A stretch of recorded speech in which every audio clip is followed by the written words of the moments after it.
Buka.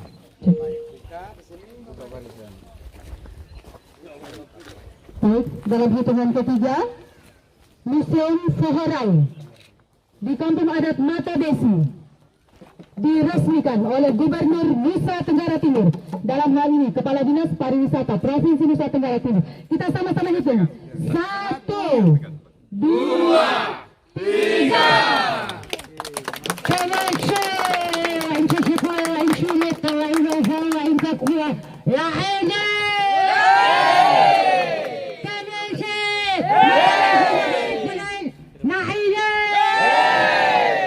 Terima kasih.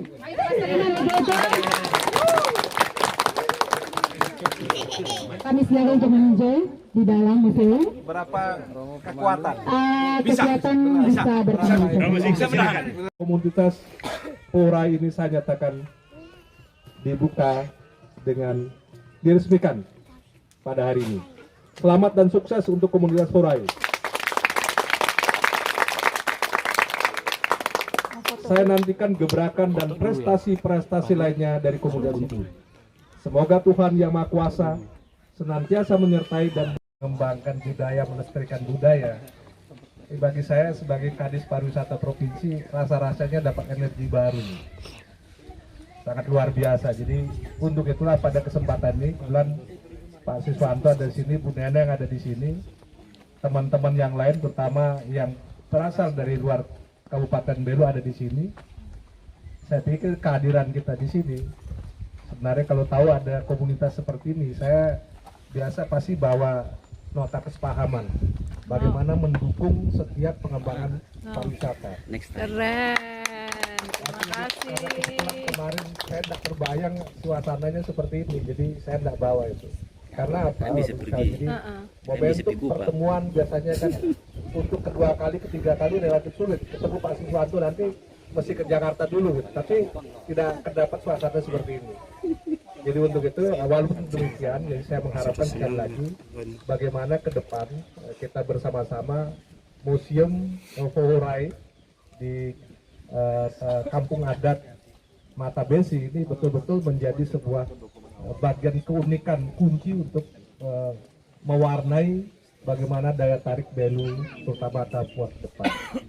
Teristimewa Romo Siktus ya. Jadi saya menyampaikan apresiasi luar biasa ini atas dukungan, dorongan dan juga kepeloporannya, dan sekali lagi memudahkan tugas saya bagaimana mewujudkan kunjungan 3 juta wisatawan di 2023.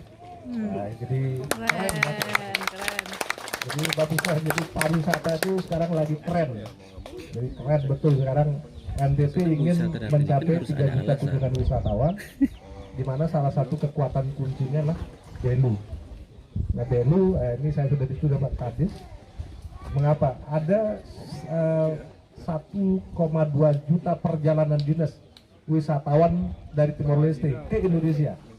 Tapi yang datang ke NTT kecil sekali. Jadi tidak sampai 5%. Nah ini kan kita tangkap ini. Jadi dia lebih banyak ke Jawa dan Bali. Nah ke depan bagaimana kita menangkap potensi kunjungan wisatawan yang lebih condong ke Bali dan ke Jawa tadi. Yang terakhir tentu saya sekali lagi apresiasi kepada seluruh komunitas ini ya, jadi sebagai Kadis, dan tentu ke depan bagaimana kita menjalin kerjasama sehingga bisa efektif. Dan saya tadi juga memberikan informasi ke depan, ini Pak Romo, jadi ke depan siapapun ke museum kalau tidak pakai pakaian adat suruh ini sewa pakaian adat dulu.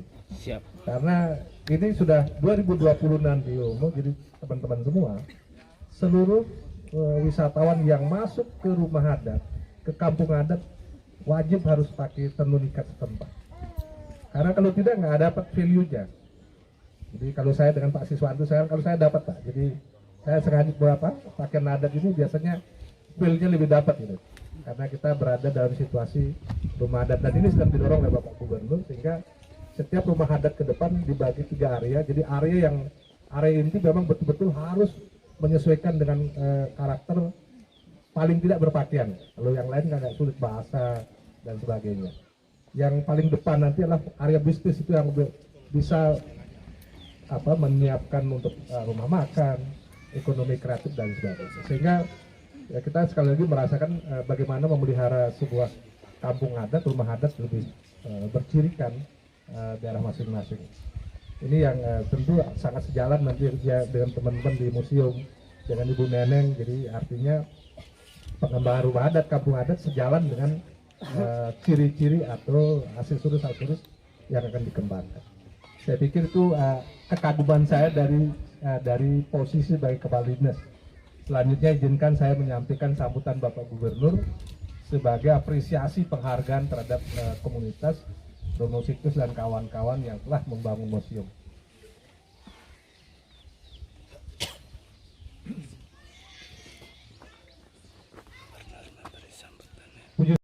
Atas alasan ini kami memberanikan diri untuk mengundang Bapak Ibu berkenan hadir. Selamat datang Bapak Kabit, Bapak Rainer. Silakan. Gagasan ini sangat kami hormati sebagai masyarakat adat Matabesi. Kami bersyukur bahwa tempat ini kemudian kami pilih, kami lihat sebagai tempat yang pas untuk membangun narasi-narasi yang mungkin hilang atau menggali kembali narasi-narasi yang mungkin hilang atau ingatan-ingatan yang mungkin hilang, dan kami bisa juga mendapatkan gambaran itu melalui simbol-simbol yang ada di depan. Koleksi-koleksi atau adapun koleksi-koleksi yang sementara ini kami miliki tidak lain dan tidak bukan merupakan karya anak bangsa sendiri. Kami berharap bahwa suatu hari nanti kekayaan seperti ini tidak lagi dilihat di Amerika, di Australia, di Jerman. Saya kadang-kadang sangat sedih ketika di Jerman saya lihat bahwa kita punya koleksi itu kemudian jatuh ke sana. Saya tidak tahu atas cara apa, tetapi saya sangat sedih. Berbekal kesedihan, berbekal dari kesadaran eksistensial seperti ini, kita bersama-sama kawan Pak Pius tidak henti-hentinya membangun komunikasi. Pak Leo sebagai orang yang berpengalaman dalam museum, tempat kami bertanya Pak Leo Nahat, dia belum hadir. Ada teman saya Romo Delvi dan beberapa teman, ada Romo Adi di sini. Ada teman-teman yang begitu memperhatikan anak-anak muda dengan masing-masing kemampuan, masing-masing sumbangsi pikiran dan gagasan, terbentuklah gedung seperti yang ada di depan kita. Dan saya mau katakan bahwa hasil karya atau karya-karya yang dipajang ini adalah karya dari anak-anak kita sendiri. Bahwa ada Kakak Ferdi, ada Bapak Daniel bersama dengan Bapak Rovinus dan kawan-kawan membantu kemudian gedung ini bisa berdiri secara fisik ya. Kemudian ada koleksi-koleksi dari seniman seperti Bapak Cornelis. Saya minta untuk berdiri Bapak Cornelis.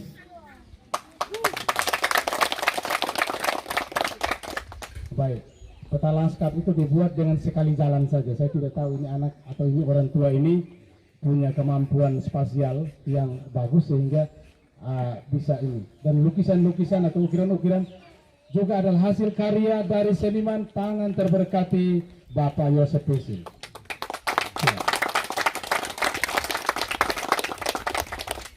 Beberapa koleksi dari atau hasil peninggalan dari orang tua kita yang tidak bisa saya sebutkan namanya satu persatu di sini, karena itu kadang-kadang kita dapat dalam bentuk setengah kotor karena mungkin kita lihat di dalam lumpur Pak ya, kita ketemu loh, ini ternyata dipakai oleh orang tua kita angkat, kita bersihkan lagi, misalnya alat-alat pintal. Beberapa koleksi kerang-kerangan yang disumbangkan oleh teman-teman, dan kami berharap ke depan museum ini bisa membangun satu kerjasama dengan museum-museum lain, dengan koleksi-koleksi lain, misalnya Seminari Lilian yang punya satu koleksi yang juga bagus, atau beberapa pemerhati budaya yang sementara menyimpan tapi tidak tahu bagaimana caranya barang-barang mereka itu bisa dilihat dan dimuliakan atau katakan diapresiasi. Oleh karena itu sekali lagi kami menyampaikan syukur selimpah-limpahnya kepada Tuhan bahwa dalam keterbatasan kami sebagai satu komunitas, kami kemudian bisa di dalam melestarikan kebudayaan. Ada beberapa teman yang kemudian bersatu dan bergabung membentuk satu komunitas yang membantu Indonesiana memprakarsai festival-festival berbasis kebudayaan di kampung-kampung adat. Sampai dengan hari ini ada 9 kampung adat, yaitu mulai tahun lalu kita ada 7 kampung adat, tambah dengan 1 lokakarya tentang Likurai, yaitu tarian tradisional orang Pelu yang kemarin sempat dipentaskan.